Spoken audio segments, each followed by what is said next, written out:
Bonjour, aujourd'hui je vais vous présenter dans Blades la ville. Alors comme vous le savez, au début de l'aventure, lorsque vous arrivez, votre ville natale est complètement dévastée. L'une de vos quêtes va être de découvrir ce qui s'est passé et pourquoi. Pour ce faire, vous n'avez d'autre possibilité que d'effectuer des quêtes ou des tâches qui se situent en général dans des donjons. Et plus vous allez avancer en niveau, plus vous allez avancer dans l'histoire, plus les donjons et les tâches seront compliqués. Pour y arriver, vous allez nécessairement avoir besoin d'équipement. Vous avez deux possibilités pour obtenir de l'équipement. Soit vous droppez dans les donjons du matériel, mais franchement, je dois vous avouer que le matériel n'est pas folichon. Soit vous allez dans les boutiques de la ville. Mais comme je l'ai dit à l'instant, lorsque vous arrivez, la ville est complètement dévastée. Donc ce qu'il va falloir faire, c'est la reconstruire, la ville, la reconstruire intégralement. Là, je vais vous présenter un petit peu l'état dans lequel vous trouvez la ville au début. Voilà. Alors, si vous regardez bien,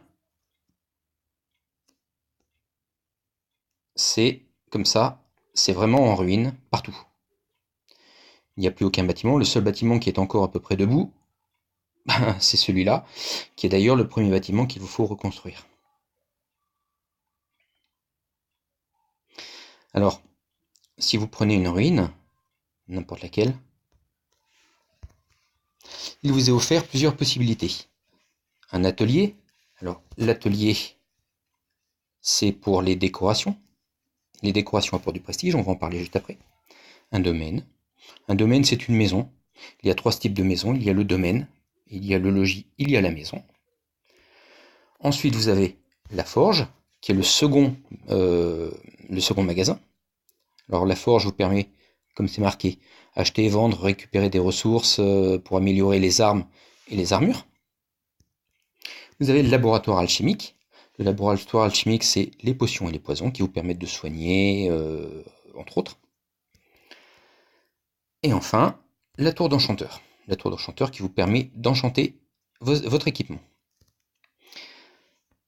Alors vous avez possibilité de choisir où les placer, à partir du moment où ce sont sur des ruines. Certains bâtiments nécessitent 2 emplacements, alors que d'autres n'en nécessitent que 1. Moi personnellement, j'ai pris le parti de construire les magasins proches de l'entrée, puisqu'à chaque fois que vous revenez d'un donjon, c'est ici que vous apparaissez.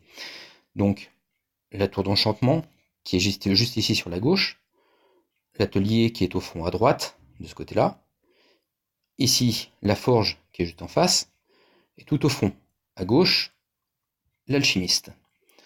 Comme ça, j'ai pas besoin de courir partout. Alors, je vais commencer par vous présenter l'atelier, qui est tout au bout. Voilà. Alors là, l'atelier, il est construit, il est au niveau 1. Donc, chaque construction, chaque bâtiment, chaque magasin dépend du niveau de l'hôtel de ville. Le niveau de l'hôtel de ville dépend de la quantité et de la qualité des constructions qui y sont basées. Si vous pouvez regarder, ici j'ai une ville de niveau 4 qui est à un petit peu plus de 4000 points de réputation. Donc chaque bâtiment apporte un petit peu d'amélioration. Et une fois que vous avez construit le niveau 1, vous pouvez améliorer chaque bâtiment. Alors la construction de chaque bâtiment nécessite des matériels, ainsi que l'amélioration.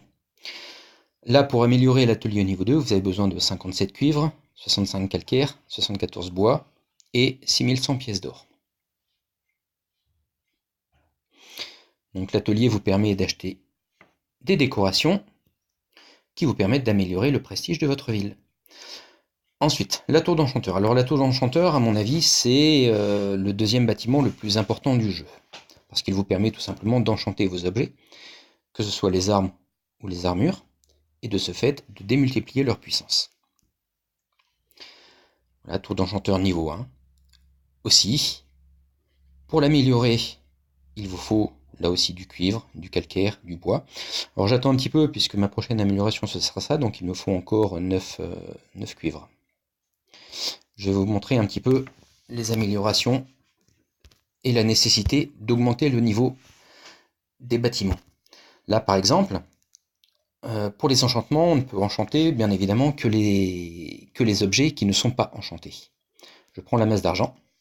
Alors la masse d'argent, au niveau 1, vous pouvez faire un enchantement de feu, 24 points de dégâts de feu, un enchantement d'agilité.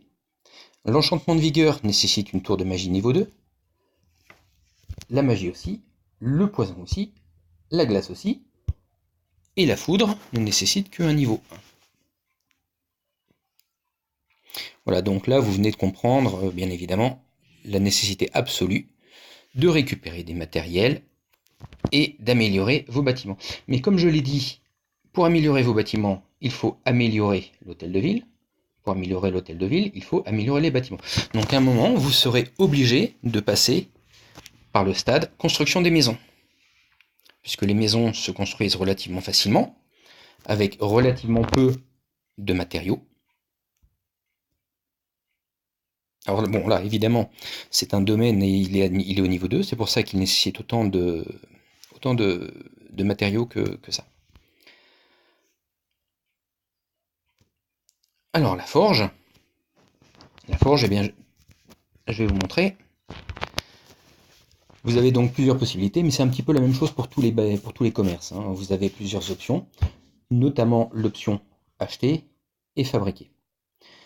Ici, vous avez l'option renforcée, qui vous permet d'améliorer considérablement les matériels qui sont en votre possession, et c'est cumulatif avec les enchantements. Je prends une armure de cuir, par exemple. Voilà, pour 9 cuirs et 5 peaux, vous pouvez l'améliorer en armure de cuir raffinée, qui augmente l'armure de 2 et la condition de 4. Je prends Exi, par exemple, pour 34 peaux, 50 cuirs et 1 topaz. Vous augmentez l'armure de 19 et la condition de 40, etc. etc. Alors, les niveaux les plus importants, eh bien, si vous regardez, nécessitent des bâtiments de niveau supérieur. Il n'y a pas grande difficulté à comprendre tout ça. Voilà. Alors après, il y a une autre petite chose à savoir. Je vais prendre la maison, là, par exemple. Vous avez plusieurs niveaux de personnalisation. Soit vous prenez des bâtiments bois de charpente, tout simple, soit des bâtiments pierre, soit des bâtiments châteaux. Et là, pour les bâtiments châteaux, vous voyez que ça nécessite un hôtel de ville 5, par exemple.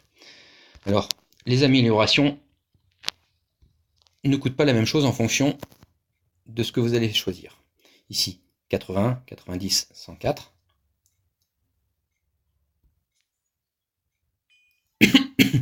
Et ici, voilà. Sur ce, j'espère que ce petit tuto vous aura servi. Merci beaucoup. Au revoir.